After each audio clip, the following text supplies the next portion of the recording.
Selamat datang teman-teman. Hari ini kita akan mempelajari tentang fungsi dan cara kerja sistem saraf. Kalau nggak salah ini di pertemuan kelima ya. Kalau nggak salah ya pertemuan kelima dalam mata kuliah biopsikologi. Perkenalkan, nama saya Yohanes Wijaya. Saya adalah seorang psikolog klinis. Pada kesempatan ini kita akan membahas tentang fungsi dan cara kerja sistem saraf. Oke. Nah, sistem saraf sendiri itu merupakan bagian dari tubuh yang berfungsi melakukan pengaturan kegiatan tubuh dengan cara mengirimkan pesan-pesan atau rangsangan atau impuls saraf dan tanggapan atau reaksi dalam bentuk sinyal listrik, ya kan? Kemudian merupakan sistem koordinasi atau sistem kontrol yang bertugas menerima rangsangan, mengantarkan rangsangan dan ke seluruh tubuh dan memberikan respon terhadap rangsangan tersebut. Nah, jadi sistem syaraf itu adalah tugasnya tuh atau mengirimkan pesan ya. Jadi tugasnya mengirimkan pesan dari rangsangan itu dalam bentuk sinyal listrik. Ya, jadi kalau kita lihat sering dilihat di TV-TV atau kayak di acara-acara apa namanya acara-acara acara-acara TV lah ya yang suka tentang berita-berita tentang kayak neuron-neuron gambar-gambar kita lihat itu ya yang aliran listrik itu. Nah, itu adalah sistem saraf ya. Jadi memang bentukannya kayak aliran listrik gitu. Nah, jadi uh, tugasnya tuh bukan hanya untuk menghantarkan rangsangan saja, tapi juga menerima rangsangan dan memprosesnya tuh ke seluruh tubuh ya. Sehingga kita tahu respon-respon apa yang muncul gitu ya dalam tubuh kita. Nah, kemudian kita akan membahas tentang fungsi sistem syaraf, yaitu untuk mengetahui kejadian atau perubahan yang terjadi di sekitar kita, dilakukan melalui alat indera. Nah, jadi alat indera kita kan ada yang paling umum yang orang tahu kan ada 5 ya. Ada eh, olfaktori, ada visual, ada auditori, ada taktil gitu ya. Nah, macam-macam. Ada 5. Nah, jadi semuanya itu harus dari apa? eh indera dulu karena kalau tanpa ada indera kita tidak tahu ada perubahan atau tidak ya tanpa kita bisa melihat juga tidak tahu nanti apa namanya kejadian sekitar kita tuh seperti apa gitu ya jadi semuanya dimulai dari alat indera kemudian mengendalikan tanggapan atau reaksi terhadap rangsangan yang terjadi pada tubuh kita nah eh jadi kita tuh tahu kalau misalnya kita ngerasa sakit, nyeri, panas, gitu ya. Jadi reaksi dalam tubuh kita kan macam-macam nih. Hmm. Ada yang apa namanya kita sadar atau tidak sadar. Nah, kalau misalnya untuk kita bisa dapat mengendalikan tanggapan atau reaksi terhadap rangsangan, yaitu inilah salah satu fungsi dari syaraf, fungsi dari sistem syaraf maksudnya. Kemudian adalah yang berikutnya adalah mengendalikan kerja organ-organ tubuh kita. Jadi organ-organ tubuh kita semuanya itu kan saling berkaitan ya dan saling berhubungan satu sama lain. Nah, dengan adanya sistem saraf, kita bisa langsung gampang menyambungkan dari otak sampai ke seluruh tubuh. Nah, karena bagian-bagian tubuh-tubuh kita ini kan banyak sekali apa jaringan-jaringan ya. Ya. Jadi jaringan-jaringan tersebut tuh nanti bisa membantu kita untuk mengendalikan organ-organ tubuh dari kita. Bahkan kalau kita kayak bernapas ya, itu semuanya dari sistem saraf juga. Bernapas, detak jantung, itu semuanya ada hubungan gitu ya. Jadi semuanya tuh ada korelasi semua. Nah, ini adalah pengenalan informasi oleh sistem syaraf. Nah, ini kita akan menjelaskan lebih detail tentang hal tersebut ya. Nah, jadi yang pertama adalah tadi reseptor sensorik ya. Jadi misalnya kita mendeteksi rangsangan, misalnya cahaya, suara, sentuhan, dan mengubahnya menjadi sinyal listrik. Yang tadi kita bilang, kalau sistem syaraf itu penyalurannya seperti bagaikan sinyal listrik ya. Jadi kita menggunakan indera kita yang tadi seperti cahaya, suara atau sentuhan. Ini yang dia menggunakan eh, visual misalnya suara itu adalah audio gitu ya. Sentuhan itu misalnya dari taktil gitu ya. Nah, jadi itu semuanya untuk dan ubah menjadi sinyal listrik dan itu gunanya itu prosesnya dari awal di reseptor sensorik. Makanya kita dari sensori kita duluan ya. Makanya bisa disebut reseptor sensorik karena yang dimulai dari indera kita dulu, itu sensorinya. Kemudian kita akan beralih ke dengan memakai dengan sistem saraf perifer, yaitu sinyal dari reseptor sensori kita tadi ya dikirim melalui syaraf ke otak atau sumsum tulang belakang. Nah, itu dengan cara menggunakan sistem saraf perifer. Ya, jadi sinyal-sinyal yang kita rasakan itu langsung ke otak dulu, makanya atau ke susun tulang belakang. Kalau susun tulang belakang bisa lebih ke refleks kan ya. Nah kalau di otak, nah jadi dia kayak yang aliran listrik tadi, yang kita tahu misalnya kita sentuhan panas gitu ya, kita langsung langsung ke otak. Nah dari otak tuh nanti dijebar kemana-mana gitu loh. Nah, akhirnya jadi otak dan susun tulang belakang memproses sinyal sensorik dan menentukan respon yang tepat, seperti gerakan atau reaksi otomatis.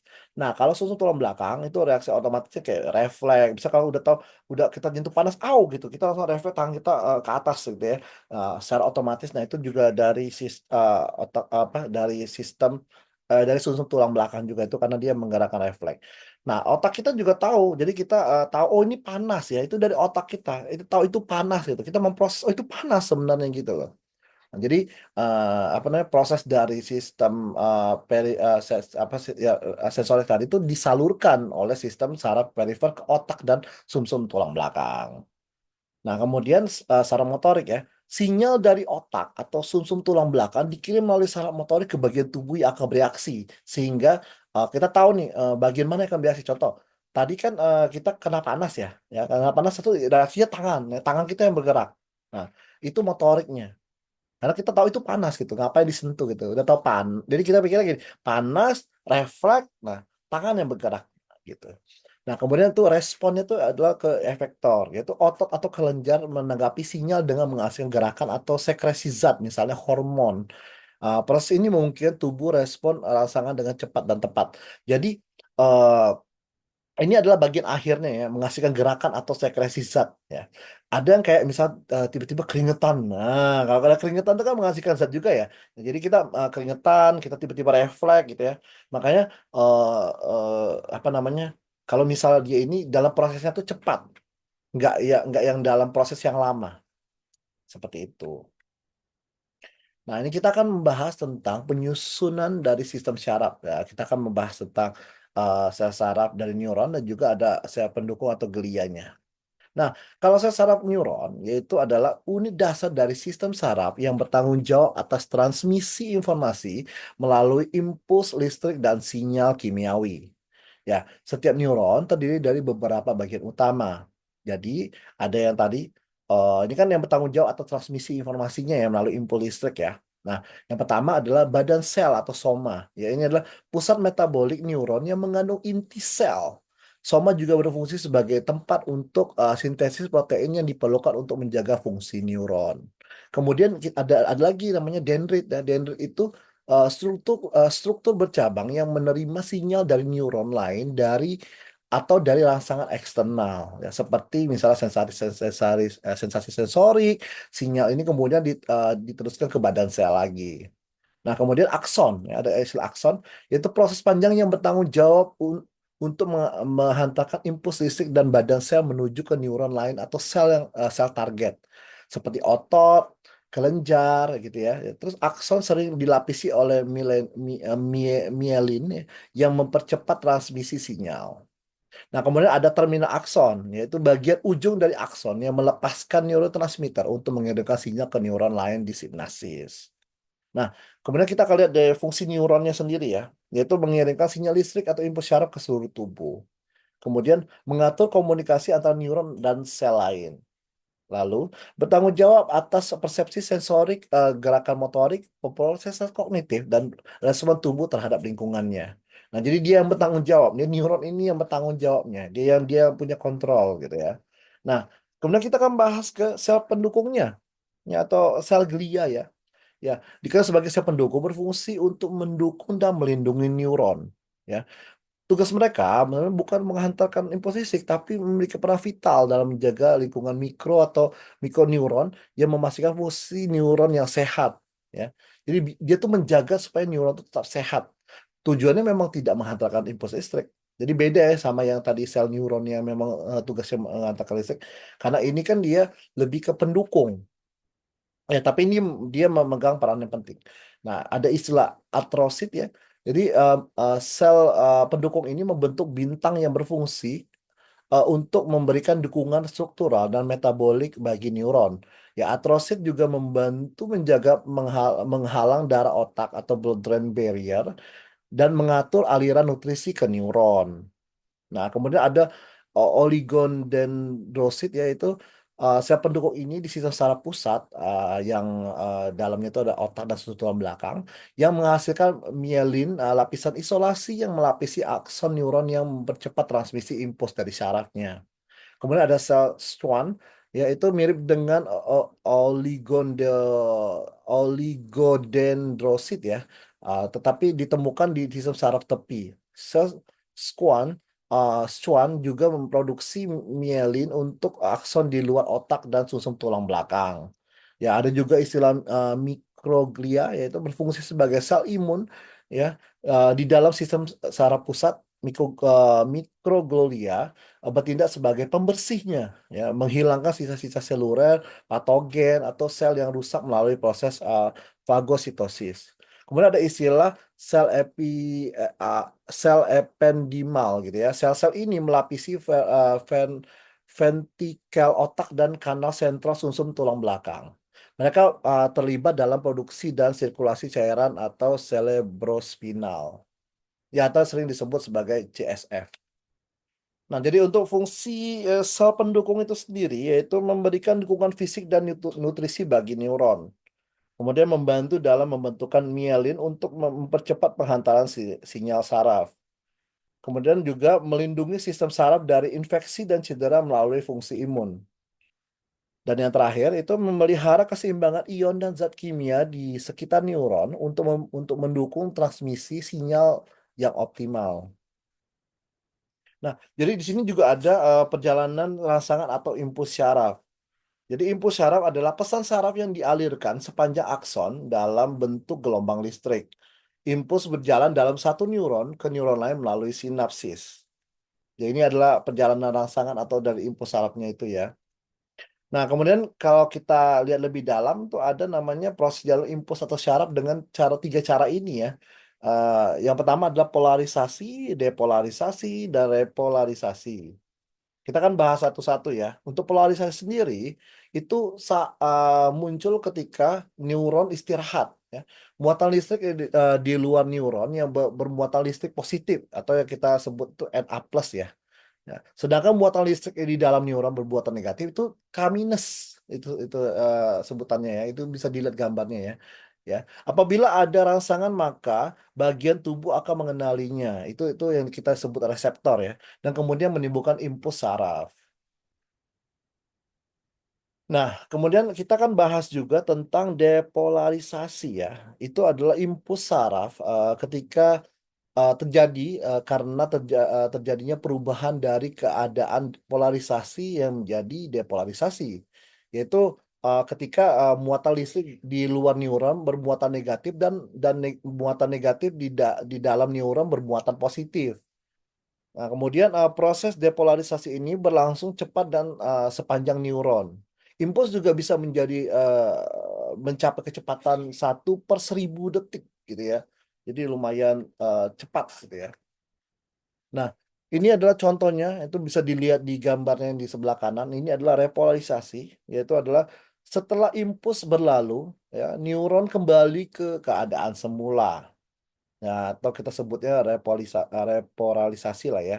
Ya, saat impuls berjalan sampai di terminal sinaps, impuls akan dibawa oleh neurotransmitter menuju neuron lainnya. Begitu terus sampai impulsnya berjalan menuju otak. Jadi di otak impuls akan diterjemahkan dan ditanggapi dalam bentuk yang disesuaikan dengan bentuk rangsangannya. Nah, itu contohnya yang tadi itu ada yang ini ada Na plus, ada K plus gitu ya. Ini gambarnya terus ini adalah contoh dari repolisasi. Nah, ini gambar-gambarnya ya. Di sini ada kalau kita lihat ada sinaptik fisikalnya, ada voltage gain, ada yang Ca plus plus channelnya tuh itu bentuknya yang bulat-bulat di bawah ini ya.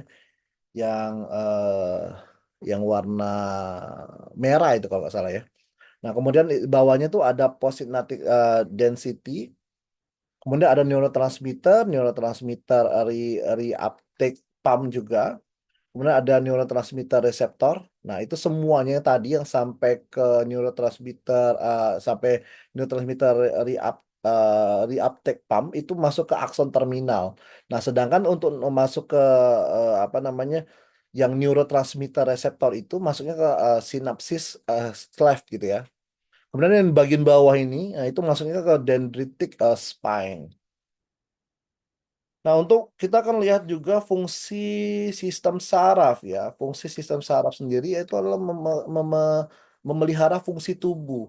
Jadi fungsi tubuh itu kan perlu dipelihara ya karena apa namanya tubuh kita kalau tidak dipelihara dia jadinya apa namanya akan bergerak tidak seimbang gitu ya. Jadi fungsi tubuhnya juga tidak bagus. Misalnya eh, untuk orang bernapas saja ya. Kalau untuk bernapas itu kan juga diperlukan sistem syaraf gitu.